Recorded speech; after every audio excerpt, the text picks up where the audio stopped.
जी बिस्मिल्लाहिर्रहमानिर्रहीम अस्सलामु अलैकुम वरहमतुल्लाहि वबरकातुहू। मेरा नाम है डॉक्टर मोहम्मद मुज़म्मिल हसन। एक नए सेशन के साथ आपकी खिदमत में हाज़िर है जी। एक सेशन पहले हमने कर लिया भैंसों के हवाले से। अकेली भैंसें रखते हैं तो रिटर्न्स क्या हैं, क्या रिस्क फैक्टर हैं, कैसे आप मामलात को आगे लेके चल सकते हैं। अगर आपने वो सेशन नहीं देखा तो नीचे डिस्क्रिप्शन में उसका लिंक दे रहा हूँ, आप वहाँ पे जाके जो है उसको देख सकते हैं। आज हम बात करने जा रहे हैं अपनी सेकंड फिजिबिलिटी रिपोर्ट पे कि अगर हम भैंसों को और क्रॉस की गायों को इकट्ठा रख लेते हैं तो फिर हम कैसे देखते हैं इस कारोबार को। क्योंकि अक्सर लोग ये जानते हैं, ज़्यादातर लोग जो हैं वो भैंसों के साथ गायों को रखते हैं, क्योंकि उनको ये लगता है कि गायों का दूध चूँकि ज़्यादा होता है, भैंसों का दूध कम होता है, तो जब आप मिक्स बेचते हैं तो उससे बड़ा अच्छा बिजनेस प्लान बन जाता है, अच्छी वायबिलिटी बन जाती है। तो पहले नंबर पे अब आपने एक भैंस के मुकाबले में 2 गायें रखनी है। ये बिजनेस मॉड्यूल क्या है जी हमारा। अगर आपके पास एक भैंस है तो गायें 2 होंगी, 10 भैंसें हैं तो गायें 20 होंगी। ठीक है, ये रेशो आपने रखनी है। अब जानवर खरीदना कैसा है। भैंस आपने वो खरीदनी है जो कम से कम 3000 लीटर दूध देने वाली हो। गाय वो खरीदनी है क्रॉस में जो कम से कम 5000 लीटर दूध देने वाली हो। ठीक है जी, 5000 लीटर सुबह का दूध। सुबह कितना होता है जी? 305 दिन का। ठीक है, 5000 लीटर दूध दे गई क्रॉस की गाय, 3000 वाली आपने लेनी है भैंस। अब आप इस पे चले, अब इन दोनों का दूध मिला लें। 3000 लीटर दूध भैंस से आ गया और 10000 लीटर दूध 2 गायों से आ गया, तो ये टोटल दूध बनता है आपका 13000 लीटर एक सुबह का। इस वक्त हमारे पंजाब में ज़्यादातर लोग जो भैंस का और गाय का दूध मिक्स सेल कर रहे हैं वो 100 रुपया उसका रेट है ज़्यादातर जगहों पे। हाँ, कुछ लोग 110 में भी निकाल रहे हैं, कुछ लोग 120 में भी निकाल रहे हैं। इस्लामाबाद वाली साइड पे मैं कुछ फार्मर को जानता हूँ जो मिक्स दूध को 150 में भी सेल करते हैं, लेकिन इस्लामाबाद छोटा सा है। ज़्यादातर जगहों पे लोग 100 रुपये में सेल कर रहे हैं। आज के दिन जब मैं ये वीडियो बना रहा हूँ 15 जनवरी 2022 को, अब सुबह का जो दूध है 13000 लीटर दूध, अगर 100 रुपया रेट हो तो ये दूध बन जाता है जी आपका 13 लाख रुपए का। ठीक है जी, तो एक भैंस और 2 गायें आपको 13 लाख का दूध देंगी 305 दिनों के अंदर। ठीक है, अब इखराजात आ जाए। जो भैंस है जी वो सुबह में आपसे खाएगी 2,74,500 रुपए का, और 4 महीने उसका खुश्क पीरियड, जब वो प्रेग्नेंट होगी तो 50,000 का वो तब खा जाएगी। तो भैंस का एक सूबे से दूसरे सूबे तक जाने में तकरीबन खर्चा आपका होने वाला है 3,24,500। अब गायों की बात कर लें, एक गाय पे आपका जो औसत खर्चा होगा सूबे के दौरान, ठीक है, 305 दिनों का, वो होगा 3,05,000। और इस जानवर को भी आपने कम से कम 2 महीने खुश्क पीरियड देना है, ड्राई प्रेग्नेंट पीरियड देना, तब खर्चा होगा 30,000। तो ये मिला लें तो 2 गायों का खर्चा एक सूबे से लेके दूसरे सूबे तक बन जाता है 6,70,000। अब इसको जमा कर लें, भैंस का 3,24,500 और गाय का हो गया 6,70,000। इनको जमा कर लें तो ये बन जाता है 9,94,500। तो 9,94,500 रुपया लगा के दूध मिल रहा है जी आपको 13 लाख रुपए का। ये नेट डिफरेंस कितना आ गया? आपको प्रॉफिट मिलने वाला है 3,05,500 रुपए। अब आपकी इन्वेस्टमेंट कितनी हुई इस पे, आपने जेब से पैसे कितने लगाए? अब 9,94,500 तो खर्चा आ गया फीडिंग का, सारा लेबर शेबर अल्टम पल्टम एक सूबे से दूसरे सूबे तक जाने में, एक्सप्लेन मैंने कर दिया। अब 11 लाख में आपको ये 3 जानवर मिलेंगे मार्केट से, जिनका 13,000 लीटर दूध सुबह का होगा, जिसमें 3,000 लीटर दूध भैंस का और गाय का दूध जो है वो कम से कम 5,000 लीटर। तो ये 3 जानवर आपके 11 लाख में बनेंगे। ठीक है, और डेप्रिसिएशन ये मैंने पिछली वीडियो में भी एक्सप्लेन किया था कि बिल्डिंग बनाई, रहने के लिए क्वार्टर्स बनाए, पूरा खर्चा किया, तो 45,000 3 जानवरों पे वो खर्चा भी आएगा। तो टोटल इन्वेस्टमेंट आपकी बन गई 21,39,500 रुपए। तो 21,39,500 लगा के आपको प्रॉफिट कितना मिल रहा है?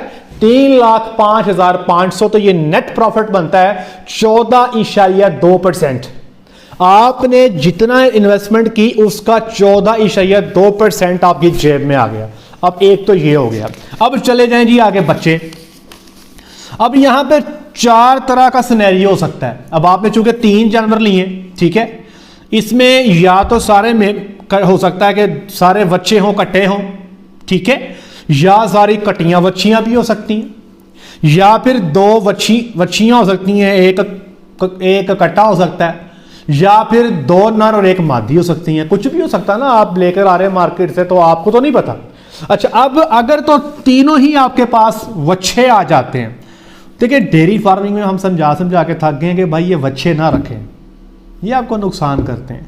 अगर आप देखें, आप एज ए बहैसियत इंसान, आपका दिल तो नहीं करेगा यार इसने प्रॉफिट नहीं देना, इसको खिलाओ, काम में इसको बड़ा रहने दो, आप उसकी सेवा तो उतनी कर रहे होंगे, लेकिन रिटर्न्स आपको उतने नहीं आते।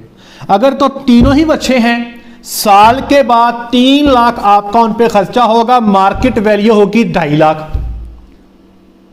अब आपके रिटर्न और कम हो गए, जो पहले आपके रिटर्न 14.2% थे, अब वो साल बाद रह जाएंगे सिर्फ 10%। आपकी टोटल इन्वेस्टमेंट पे आपका जो रिटर्न है वो 10% रह जाएगा। दूसरा सिनेरियो क्या है कि तीनों बच्चियां आ गई, 2 बच्चियां 1 कट्टी आ गई, ठीक है, इसमें आपका 3 लाख रुपया खर्चा आएगा तीनों को पालने में 1 साल तक, और उनकी मार्केट वैल्यू उस वक्त होगी तकरीबन 4,05,000 रुपया। तो यहां पे आपके रिटर्न्स बढ़ के 14% से 16.8% पे चले जाएंगे। अच्छा, तीसरा सिनेरियो क्या है कि आपके पास 2 मादी आ जाती हैं, 1 नर आ जाता है, ठीक है, यहां पे आपके जो रिटर्न होंगे वो 14.5% पे होंगे।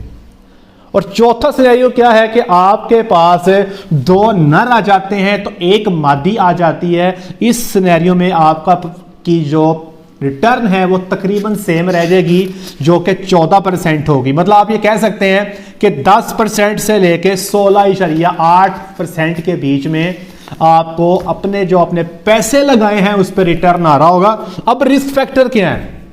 सबसे पहले ये ऐसा जानवर कहां से मिलेगा जो 5,000 लीटर दूध आपको देगा क्रॉस ब्रेड में, और भैंसों में 3,000 लीटर दूध देगा? कहां से ढूंढें? सबसे बड़ा मसला, छुरे टोके लेके हम लोग फिर रहे होते हैं, और अनफॉर्चुनेट है जी, बहुत अनफॉर्चुनेट है, फार्मर के साथ ज़्यादातर ज्यादती ही होती है। मुझे लोग मैसेज करते हैं, तरले करते हैं, प्रैक्टिकली तरले करते हैं कि सर आप हमें अच्छा जानवर ले दें, हमें अच्छा जानवर ले दें। कुछ लोग तो ये भी कहते हैं कि आपने जो पेमेंट लेनी है हमसे ले लें, खुदारा हमारे साथ ऑनेस्टी के साथ हमें अच्छे जानवर ले दें, हमारे साथ चूना ना कोई लोग हाथ ना कर दें हमारे साथ, हमें पता ही कुछ नहीं है। ऐसे लोग मैंने देखे जिनके साथ हाथ हुए। अल्लाह सबका हामी व नासर हो, और हमें अच्छे लोगों के, आप खुद अच्छे हो, इंशाल्लाह आपके साथ भी अच्छे ही लोग आके मिलेंगे।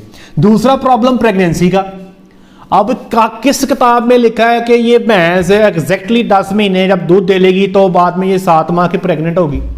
ये किस किताब में लिखा है कि आपने जो गाय ली 10 महीने दूध लिया तब ये 7 माह की प्रेग्नेंट होगी? आप कोशिश करेंगे, लेकिन कुछ गायें ऐसी होंगी जो इस टारगेट पे नहीं पहुंचेंगी, और कुछ भैंसें भी होंगी जो इस टारगेट पे नहीं पहुंचेंगी। सुआ लंबा हो जाएगा, दूध कम हो जाता है, उससे प्रॉफिट स्क्वीज हो जाते हैं। अबॉर्जन हो सकती है, हो सकता है आपका जानवर प्रेग्नेंट हुआ, बच्चा बन गया, फिर आपका गड़बड़ हो गई। एक्सपायरी हो सकती है, कट्टा मर सकता है, कट्टी मर सकती है, वच्छी मर सकती है, वच्छा मर सकता है, लार्ज एनिमल एक्सपायरी हो सकती है। क्रॉस ब्रेड में जो जानवर 5,000 लीटर दूध देने वाला होगा ना, याद रखिए कि उसकी सेवा पूरी करनी पड़ेगी, उसकी मैनेजमेंट पूरी करनी पड़ेगी, उसको हाउसिंग अच्छी देनी पड़ेगी, उसकी वैक्सीनेशन पूरी करनी पड़ेगी, वरना एक्सपायरी के चांसेस हो सकते हैं। बीमारियां, लेमनेस, साड़ू, एसिडिटी, वो कोई एक मसला हो तो बताएं, वो भी आ सकते हैं और आने, ठीक है। और दूध का रेट, एक बंदे ने मुझे पीछे मैसेज किया है कि डॉक्टर साहब मेरे गाय का दूध आपने वंडा दिया था, फार्मूला दिया था, तो गाय का दूध बढ़ गया है, तो अब मुझे जो हमारा दोजी है वो दूध नहीं उठा रहा, तो वो कहता नहीं कि आप गाय का दूध बंद कर दें, तो कहते सॉरी गाय का वंडा बंद कर दें। कहता डॉक्टर साहब मैं गाय का वंडा बंद कर दूं? वो मैं कहा खुदा का नाम है यार, तू वंडा ना बंद कर, इसकी ज्यादती हो जाएगी। आप भाई इसका दूध जो है उसमें से कोई घी बना लो, कुछ दही बना लो, कुछ कर लो यार, लेकिन इसका वंडा ना बंद करो। तो भाई ये सारे रिस्क फैक्टर के साथ आपका जो रिटर्न होगा वो 10 से 16.8% के बीच में होगा अगर आप गाय और भैंस की मिक्स फार्मिंग करते हैं तो। चीज़ों के रेट बहुत ज़्यादा हैं, मेरे लिए बहुत आसान है, मैं फिजिबिलिटी घुमा घूमू के रिटर्न 30% तक ले जाऊं, लेकिन मेरे इल्म में तो नहीं आ रहे जी। अब बहुत सारे फॉर्म्स के साथ जो है वो मुंसलिक भी हैं, चीज़ें देखते भी हैं, जो देख रहे हैं वो आपकी खिदमत में पेश कर दी है जी। अब इंशाल्लाह नेक्स्ट जो है देखेंगे अकेली क्रॉस की गैयाँ रखें तो रिटर्न किधर जाते हैं, अगर हम अकेली वलैती गैयाँ रखें तो रिटर्न्स क्या आते हैं, उस पर सेशन इंशाल्लाह नेक्स्ट करेंगे। आज तक के लिए इतना ही। अपना ख्याल रखिएगा, दुआ में याद रखिएगा, 5 वक्त की नमाज अदा कीजिएगा। अस्सलाम वालेकुम।